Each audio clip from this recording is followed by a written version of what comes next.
Welcome back to Parvana designs. ഇന്നത്തെ വീഡിയോയിൽ frock model ഡ്രസ്സിന്റെ കളക്ഷൻസുമായിട്ടാണ് വന്നിരിക്കുന്നത്. ഞാൻ ഈ വെയർ ചെയ്തിരിക്കുന്ന ഐറ്റം തന്നെയാണ്. നല്ലൊരു നേവി ബ്ലൂ ഷെയ്ഡിൽ പ്രിന്റഡ് മെറ്റീരിയൽ ആണ്. റയോൺ ഫാബ്രിക് ആണ് ഇതിൽ വന്നിരിക്കുന്നത്.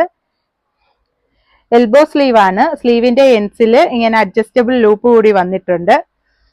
എലൈൻ പാറ്റേണിലാണ്. എലൈൻ ആണെങ്കിലും നല്ല ഫ്ലെയറിലാണ് ഇത് വന്നിരിക്കുന്നത്.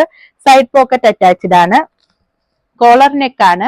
ഒരു കോളർ വന്നിട്ട് അതിന്റെ ഇവിടുന്ന് ഇങ്ങനെ വി മോഡലിലാണ് നെക്ക് വന്നിരിക്കുന്നത്. ഇതിന് 2 ഷെയ്ഡ്സ് ആണ് അവൈലബിൾ ആയിരിക്കുന്നത്. Medium, large, XL, double XL സൈസിലാണ് ഇത് അവൈലബിൾ ആയിരിക്കുന്നത്. ഇതിന്റെ പ്രൈസ് വരുന്നത് 590 ആണ്. ഇത് ഫസ്റ്റ് ഷെയ്ഡ് വരുന്നത് നേവി ബ്ലൂ ആണ്. സെക്കൻഡ് ഷെയ്ഡ് നല്ലൊരു ബ്ലാക്ക് ആണ്. നല്ലൊരു ഡാർക്ക് ഷെയ്ഡിലാണ് വന്നിരിക്കുന്നത്. ഇങ്ങനെയാണ് വരുന്നത്. 590 ആണ് ഇതിന്റെ പ്രൈസ് വരുന്നത്. ഇതിലേതെങ്കിലും നിങ്ങൾക്ക് ഇഷ്ടപ്പെട്ടിട്ടുണ്ടെങ്കിൽ താഴെ മെൻഷൻ ചെയ്തിരിക്കുന്ന വാട്സ്ആപ്പ് നമ്പറിൽ ഓർഡർ ചെയ്യാവുന്നതാണ്. Thank you.